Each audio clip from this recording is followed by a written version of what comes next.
know. All right, good evening and welcome to the City Council study session meeting of Tuesday, April 30th, 2024.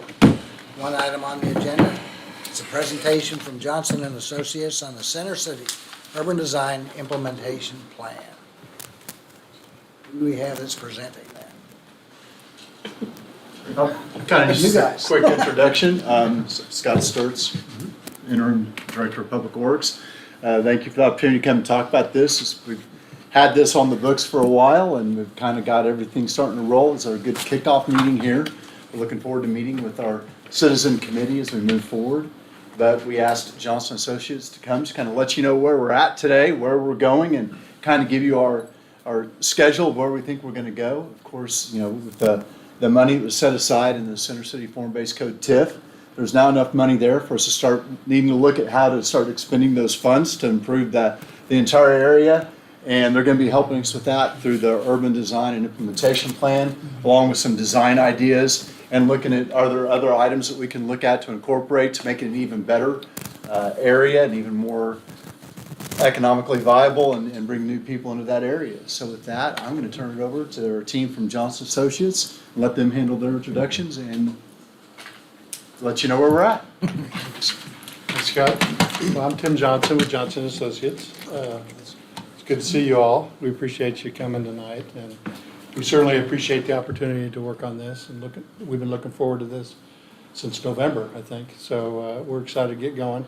So tonight on the presentation, Mark Zitzow is the urban planner in my office, hiding behind me, and Nick Fairless is with Howard Fairbairn Site Design. And they are working with us on the landscape and the art pieces and things like that could be part of the work. And the team that we've brought together is the same team that worked on several segments of Project 180 for the city 100 years ago now. But yeah, we worked on both development plans, then construction design plans, and then implementation plans. And then we came through and tore it up to put the rails in. So, but anyway, that was a great project. Took a long time, and we learned a lot of lessons. And so hopefully we bring those to you. I'm gonna let Mark take it. Great. Thank you, Tim. As Tim mentioned, I'm Mark Zitzow with Johnson Associates. I'm an urban planner. As Tim mentioned, we were really waiting for the stakeholder group to be formalized, accepted by council, so that we could meet with them. Ultimately, their feedback is going to dictate our initial design concepts as we move forward. So we didn't want to get too far ahead to where we're making changes and not hitting on what that group wanted to see and what the council wants to see. So tonight, you're going to get a bit of a sneak preview. I know we have a couple council members here who are also on that committee. So we're going to walk you through what we're going to show them. And then we'll walk you through our timeline and schedule that has now been slightly amended from the original contract at the end of the year now that the stakeholder group has been put together. So committee members are up here. And as I mentioned, we have a couple of council people that also serve on there. So the key here with this committee is going to be engagement. This is a picture from Carmel, Indiana, if you're familiar with them. They're up near Indianapolis, but they've done a significant push toward pedestrian safety throughout their entire community, primarily focusing on roundabouts, and they've seen significant decreases in traffic fatalities. They've got a lot of pedestrian-oriented development and infrastructure that's been implemented over the last 10 years, and you can see a lot of it is new. This wasn't necessarily a historic area that's been revitalized that we'll be working with in Norman. So, roundabout capital of the United States. Very much so. I believe the former mayor was in Norman. Yeah, Probably he's been 6 years ago. to the Yeah. urban land Yeah. ULI thing. Yeah. Right. So what I'm going to walk you through are the images that Scott Howard's group and Nick have helped us put together that we're going to walk through with the stakeholder group. This will help us figure out the street sections and how we believe the street should be designed. So we're going to throw out a lot of ideas. We're not pitching any of these as the path forward right now. This is simply what is it that we believe the city of Norman wants to see implemented for us to see how it could work in the Center City area. So what we're looking at here are bioswales and rain gardens, different implementation techniques more bioswales and rain gardens. What's unique about Center City is there is a mix of residential street sections, commercial street sections, and then ones that kind of bleed between the two. And so right-of-way widths are going to dictate some of what we can do on items like this. What we want to do is just make sure the stakeholder group really understands that for us, we're looking for feedback. There's not a right answer or a wrong answer. So even if there's additional items that we're not showing up here, they are free to send to us, to share with us, and we'll go research and find the best practice for implementation. So these are infiltration basins and planters. And if you have any specific questions on some of these, Nick is here. He's happy to chime in and answer those. More infiltration basins. At the end of the day, some of these are just additional ways to green up the city. And then these are some more residential streets for bioretention that all occur within the right-of-way. Urban community gardens. More sustainability practices that we can look at. Then we get into some of the sidewalk streetscape design, an attempt to be more pedestrian friendly, wider sidewalks, safer crossings. That could mean bump outs.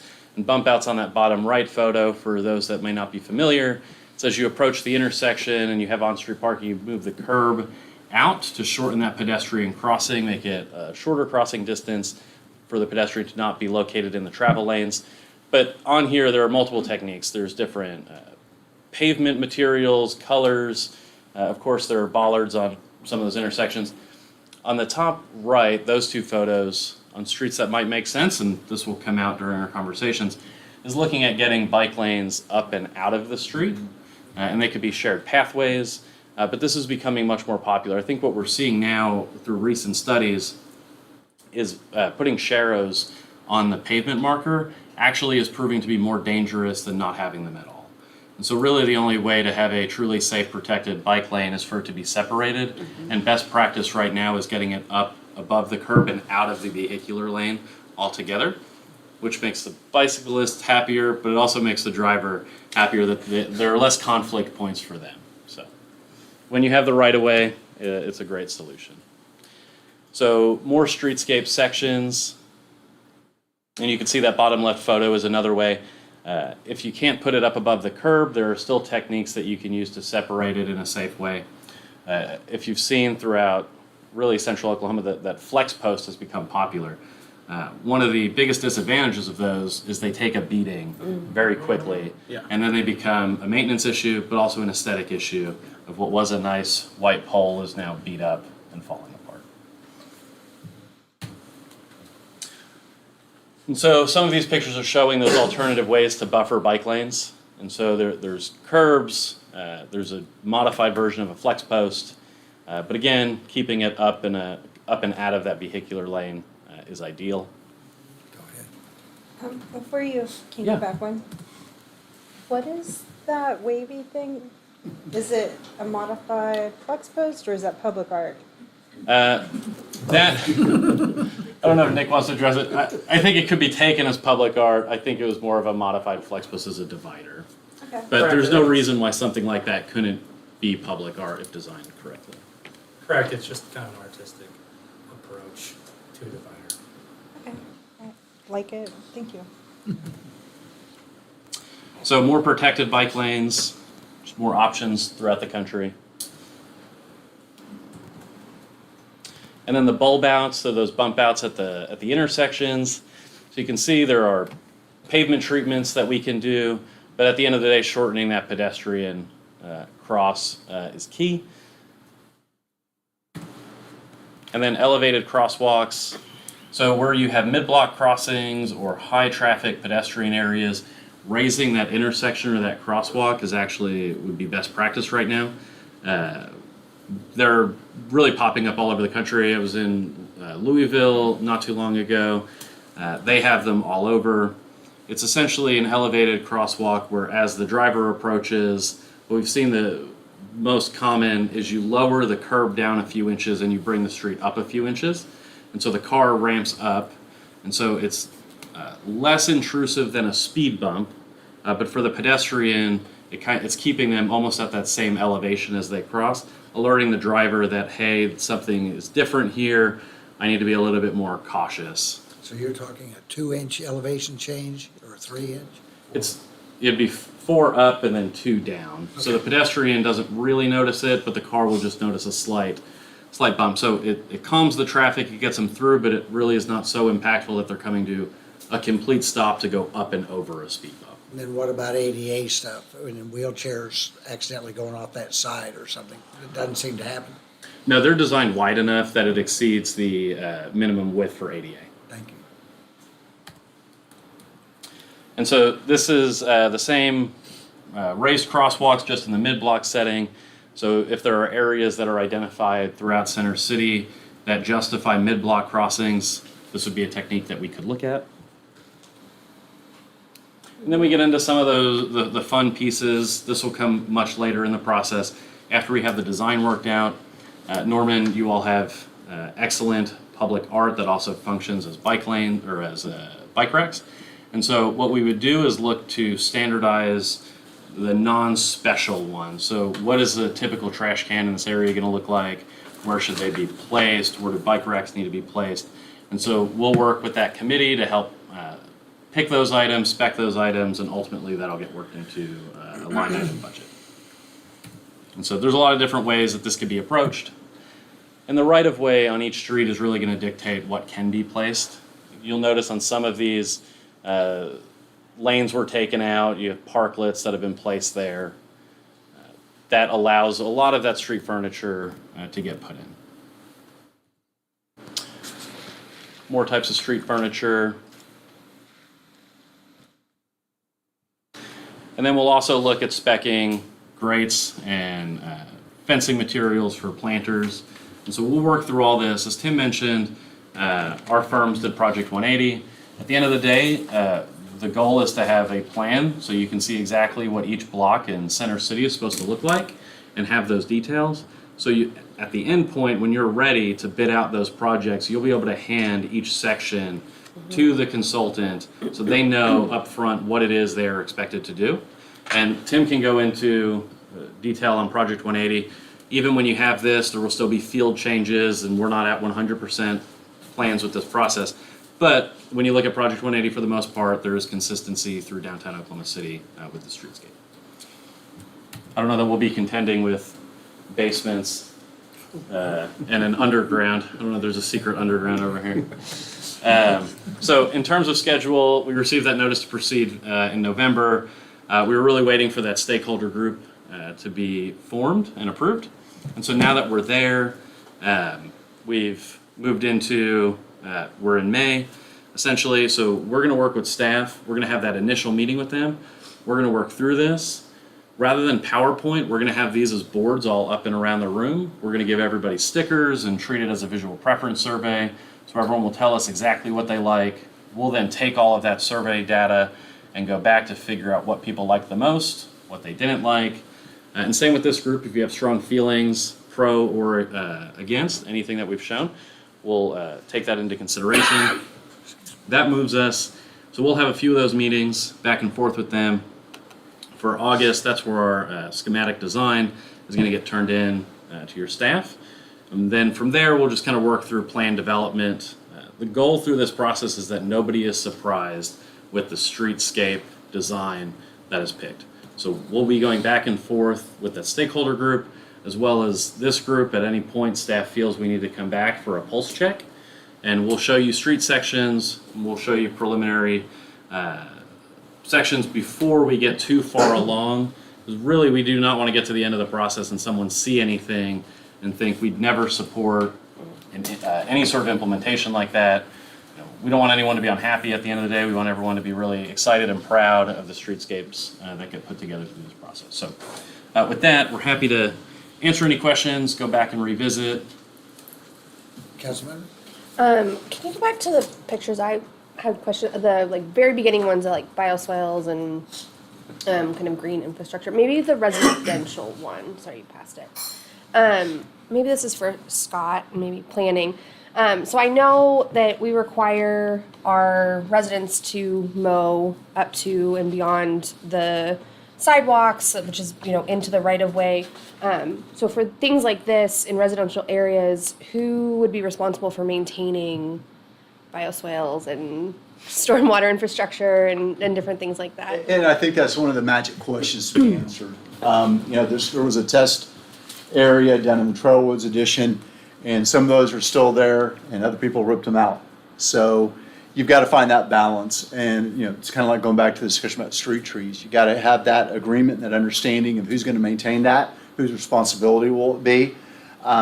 Ultimately, if you design these correctly, they're not high maintenance. You just got to, kind of like any other flower bed, you keep the weeds out, you keep your mulch down, you keep it well maintained, and they kind of just go on a life cycle of their own. But if you let them get out of compliance, you start having lots of maintenance problems and then become high maintenance. Then who has to come in and take care of that? So I think as we move forward in this area, these are things that we want to try to implement. I think we're going to have those discussions. I think it's going to be a discussion with council and decisions made on that, whether it's going to be the property owner or the city, or it's going to be a combination of. Because obviously, if it's going to be the city, that will be a long-term maintenance cost that we don't currently account for. Yeah. So that's always my first question when I look at these. Some of the things you've seen in here, earlier they showed a bioswale down the middle of the street, just like we're doing on James Garner. Of course, that one we're going to maintain. That's public right of way. That's ours. We got that one. But when we get into these more residential or in front of businesses, there's going to have to be some agreements and some decisions made. Yeah, I'm like less concerned about in front of necessarily like commercial corridors or businesses. I think that's a great conversation to continue to pick up the conversation about the bid. Bid is- And thinking about how do the commercial areas contribute to the maintenance of those types of infrastructure things, because I think this is really important, and I think it's probably what we really would like to see. But at least on the residential side, like making sure that our residents are brought to the table in the discussion, especially around who's maintaining and what their concerns are, and how difficult and easy really is it. Because I would like to see this happen, and I would be happy to maintain one in front of my house, but like that might not be the case for everybody. Especially when you look at, as we're increasing density throughout the Center City Form-Based Code area, as we do that, we're going to encounter stormwater issues because of the increase in impervious area. Yeah. And right now, they are doing other items, they're doing infiltration trenches already, but they're doing them basically under pavement more. This is just a way to take that, where if you go over the 65%, you have to do something to accommodate that. This is taking that the next step and saying, and this is how we're going to accommodate it. Yeah. So we're already doing some things that are in this area, Yes. but we could do it better. Yeah. Councilmember Ball? Would you mind going to the narrowed intersections that we were talking about, to where the actual crosswalks kind of come out to the? The bulb outs. So, all right, so I really like this, especially here in Oklahoma. People like their big trucks.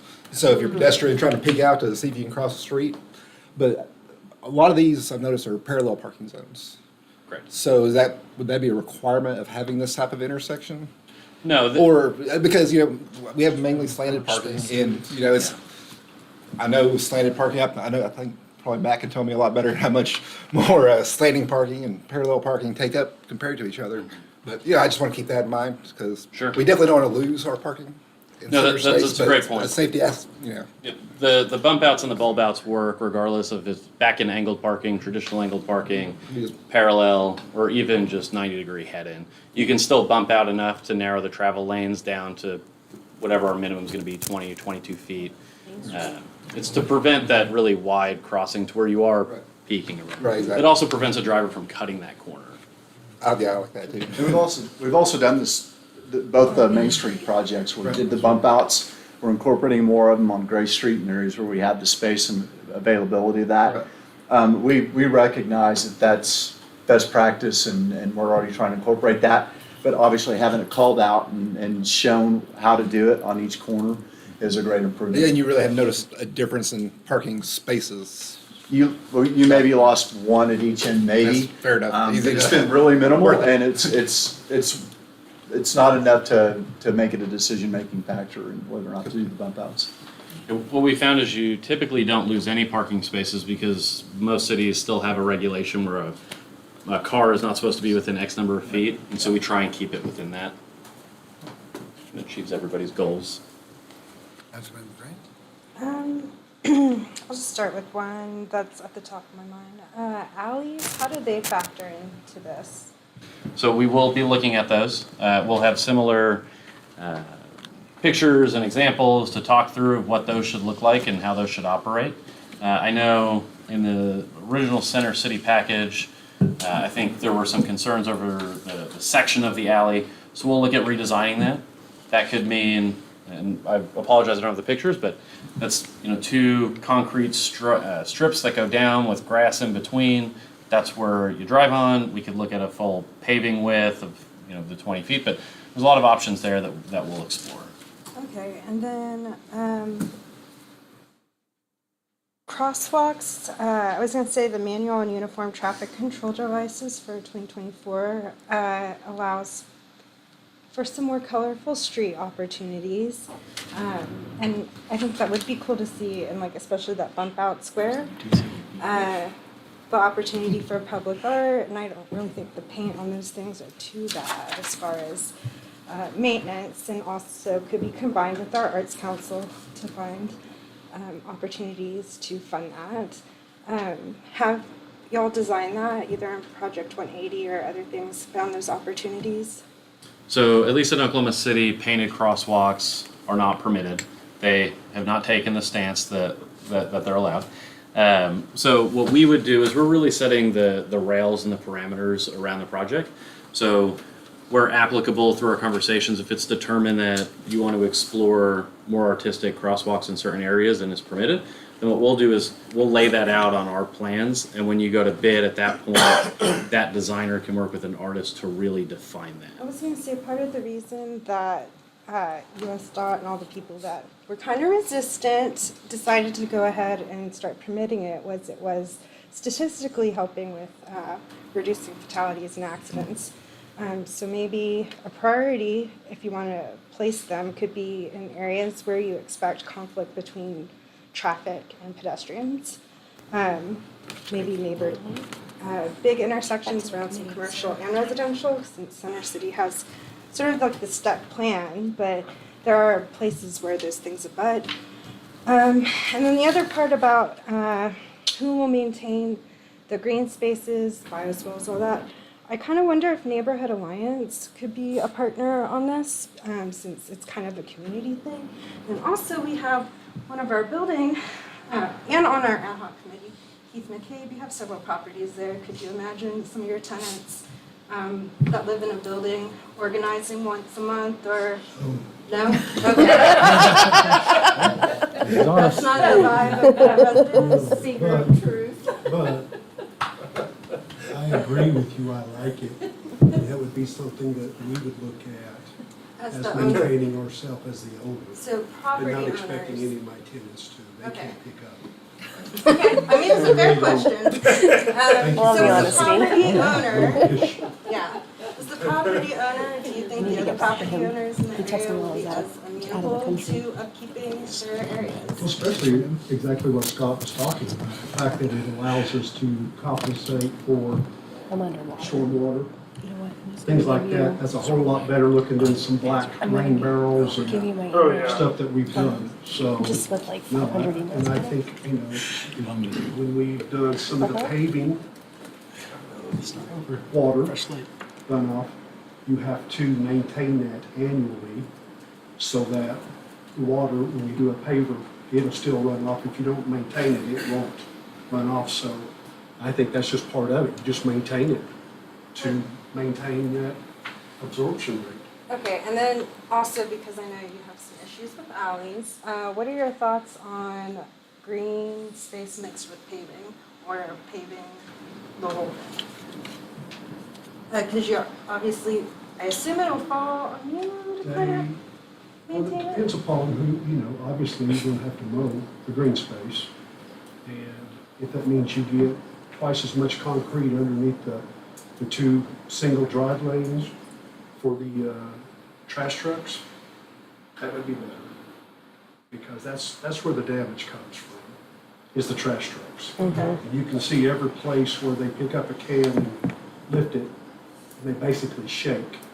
You can see the little marks in the alley where the concrete's eroded and broke away, every little spot. So, And that may be another thing, not to interrupt, but aggregate those trash cans together. So we talked about that. I guess that'd be a Chris thing. To aggregate them so that it may not be right behind your shop, but there are some in the alley that can be picked up without going down those alleys. Because also when you're picking stuff up and you've got overhead lines, So we can't do like a little dumpster where it's like enclosed, it has to be the cans? Sometimes I think you'd have to look at it, yeah, I'm sure there's a residential application and a commercial application. But definitely worth the evaluation to see if in some of these neighborhoods, instead of 45 individual trash cans in an alley, and then where do they put them when it's not trash day versus an enclosure at, in the middle and each end perhaps. It's worth a look.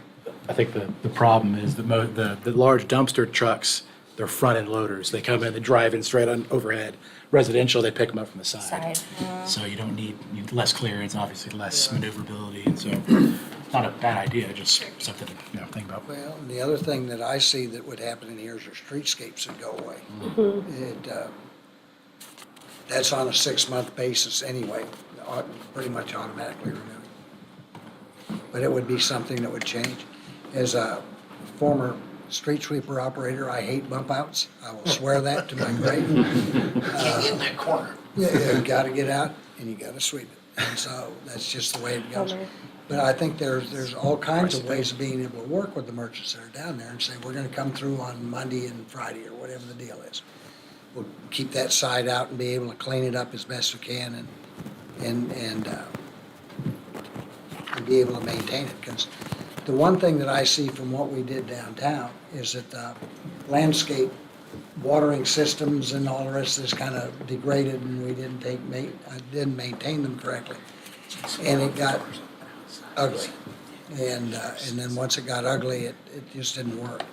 I look at the plant selection that you guys are doing and I don't know what would live in concrete in Oklahoma in the summertime. That's pretty. Cactus does, but about it. So there'd be a lot of choices that have to go in. Richard prairie grass. McCowan will know what things could live in that kind of a deal. And for that, that's one of the big reasons why we selected Nathan Scott is they have a lot of experience using native plants, and a big portion of this is going to make sure that the plant selections are sustainable, the streetscape itself is sustainable. And I think when you walk around 180, I think we are looking at potentially discussing more bioretention in this streetscape project. But when you go throughout Project 180, I think what you'll see are easy to maintain plants that have also been thriving over the 15 years now? 10? Most of it's drip system too, so there's a factor that they're gonna play on keeping it low cost from an irrigation standpoint. Absolutely. Oh, drip instead of spray? That makes sense. Oh, I'm sorry. No, you're fine. Okay. Big jug. I was kind of just wanting to hear you guys' thoughts on Project 180 in terms of logistics of of our project, and was it worth doing it all the 180 flip, or would it have been a better approach to try to do street by street by street? And it kind of, I know the overnight approach is a lot of burden on the residents, a lot of burden on the businesses, but you've less downtime. You're quicker to the end result. I'm just kind of wanting to hear your thoughts on that experience and as we approach our project. Staging. Yeah, staging. Just But I think the concept of doing it as quickly as they did it was a good concept. There were casualties. Sure.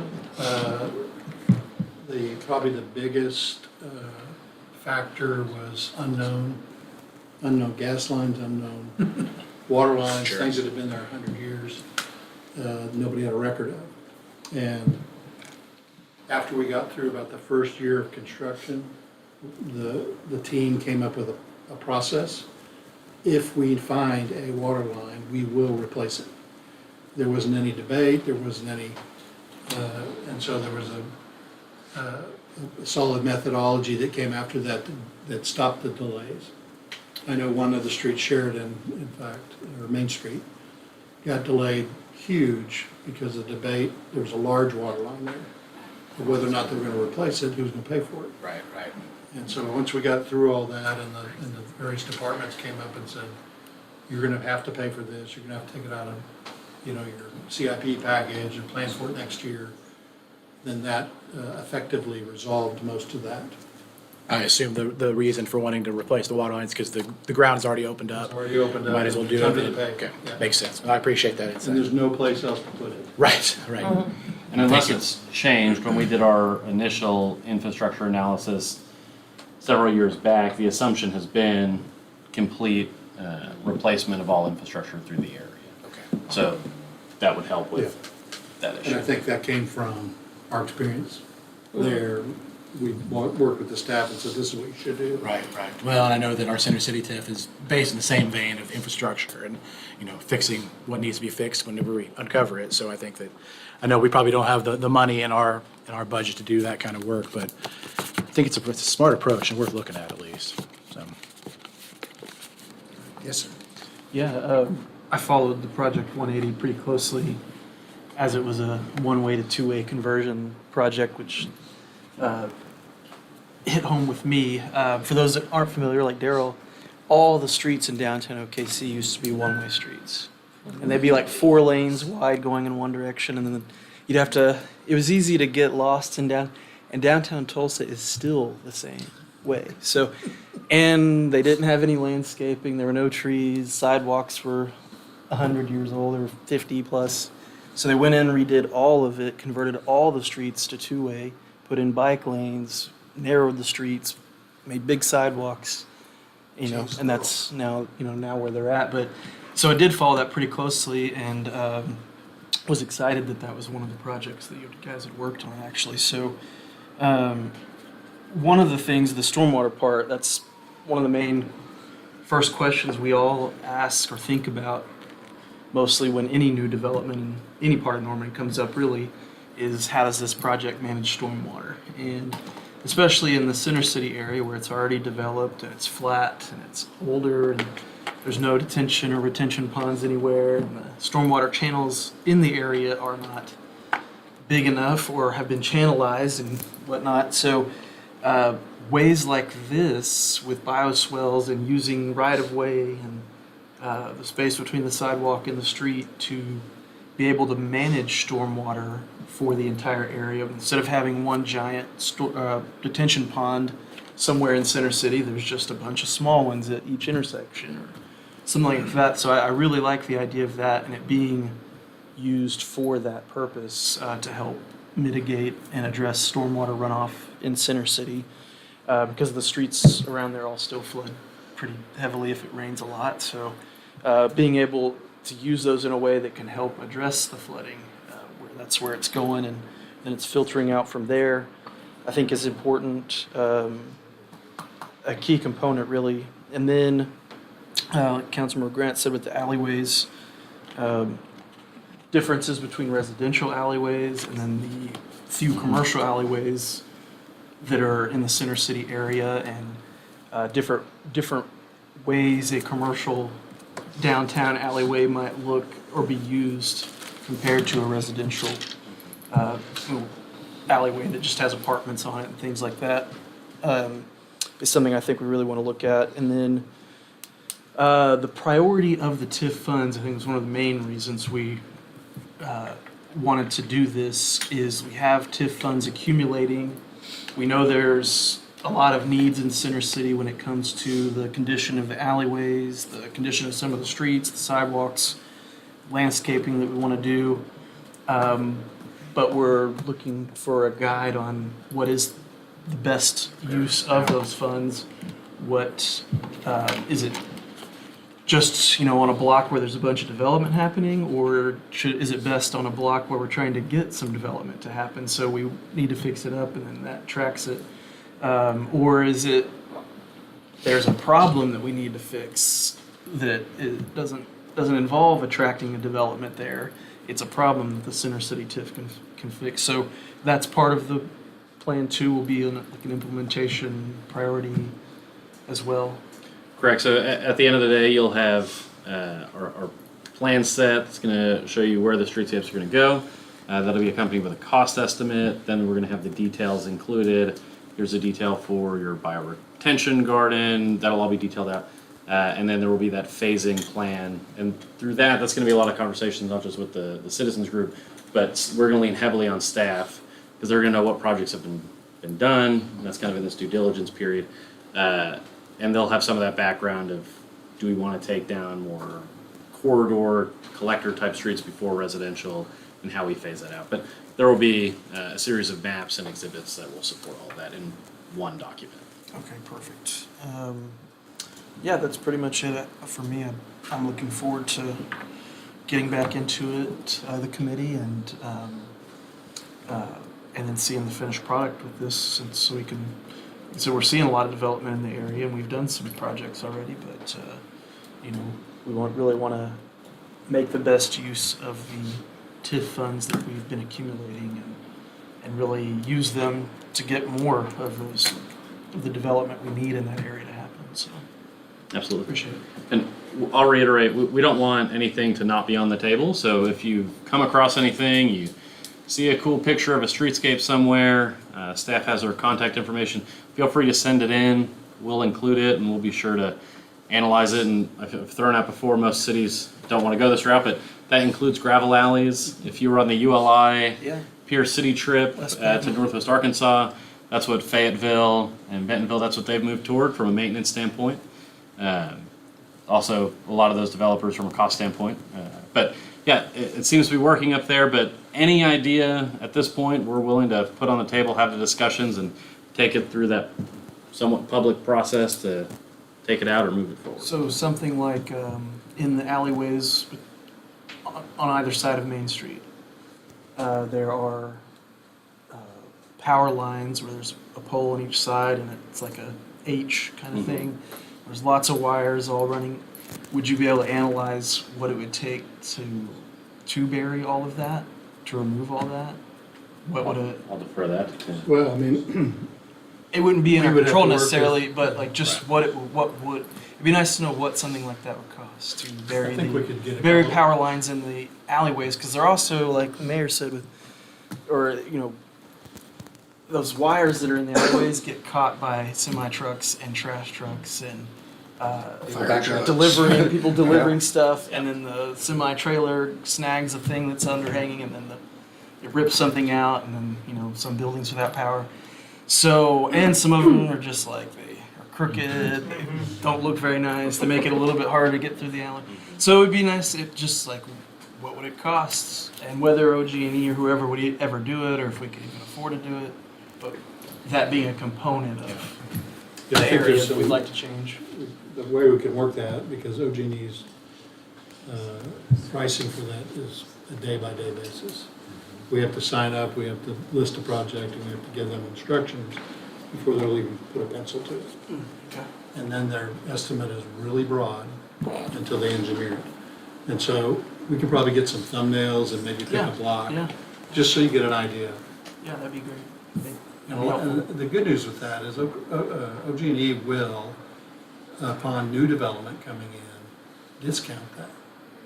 And so if you're putting in a brand new building that's gonna bring them new revenue, they'll take that off of that lowering cost. And we use that all the time on as many projects as we can to help offset extension and varying things. Okay. That is something you guys are able to Yeah, to we work do in. it all the time. Cool. Or if they require a franchise agreement for that. Wow. Yes, sir. Just one other comment, as you're looking at street furniture, bike racks, things like that, I would highly recommend reaching out to the Norman Arts Council, because they are very good about designing quirky, one-off, cool street furniture that offers itself as a place-making opportunity. So I think, instead of just buying something out of a catalog, I would start there. We noticed that coming down Main Street, the peace sign, that was new, I hadn't seen that one. That was one of mine, actually. Yeah, so our goal is to identify those locations. Yeah. And then when the project goes out to bid, that the location's been identified for Perfect. whatever standards you have. We'll have the backup of maybe this location doesn't get the kind of placemaking artistic piece, but you have that detail. But yeah, you guys do a great job of having fun, engaging bike racks. And we certainly don't want to see that stop. Likewise, thank you. Okay. All right. Thank you, sir. Thank you all. Appreciate it, Yep. and the whole group. Council, we are adjourned. Was the air conditioner fixed before your next